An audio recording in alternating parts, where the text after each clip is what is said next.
we're going to pay attention to budget. We're going to look at our guest list. Yes. We're going to pay attention to all these things. We're going to stagger our vendor bookings. Love it. How can you track your vendor communication?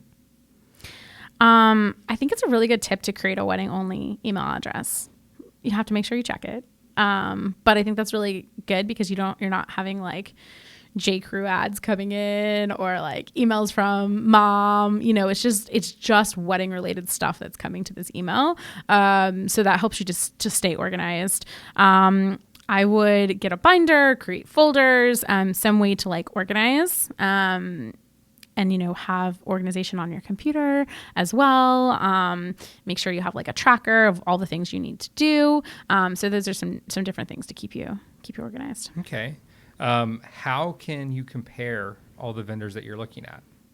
It's so hard because apples to apples does not really exist. Everyone offers something slightly different. It's funny you say that too, because like obviously we would look at a lot of different vendors' websites and things like that, and you think on its face that they're all going to be the same, but they're not. Some offer for photography the 4-hour package. Some start at 6 hours. Some start at full day unlimited, and you start to it all starts to kind of blur together. Yeah, that's also why you have to pay attention to your contracts. Yeah, and make sure that you are booking what you think you're booking.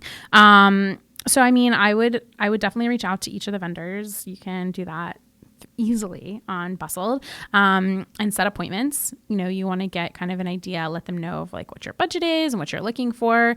And then when you sit down with each vendor, obviously you'll get a pricing sheet, and you'll see what's included in that price, so that you can kind of compare it. And I think it's always good to kind of look at all the pieces of it. Is this price include 8 hours engagement session, digital download, like what else is included in this one?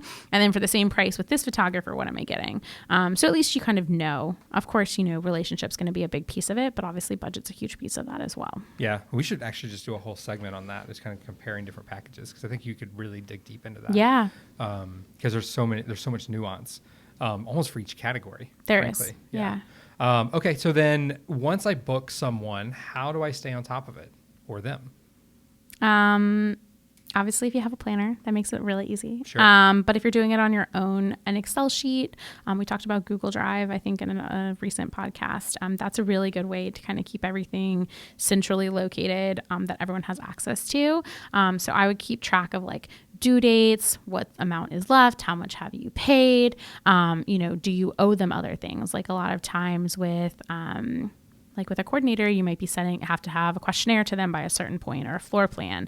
Maybe you have, with a caterer, you have your final dates where payments and guest count is due. When is your florist final payment due so you can make sure to update your floral proposal? When do they owe you the design? When do they owe you designs? So keep track of like what they need and what you owe to them in that sheet, and make sure you have deadlines, whether you use your calendar or a planner or, what like an old school planner, like I didn't mean like wedding planner, where you actually write it down. So, different options like that.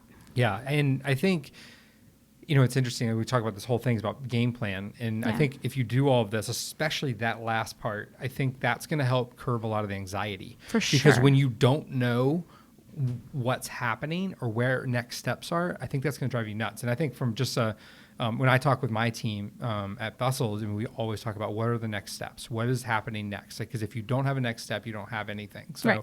I think that for me, that would be one of the biggest takeaways. Because like, when do I need to follow up with my florist and get that the initial bouquet? Maybe I have my engagement photos, all those different things. Like, you have to have those dates, and if there isn't a date, then at the very least, it should be the wedding date. Yeah. If that's the last step, then great. But like, you need to have those things in place. I agree with you.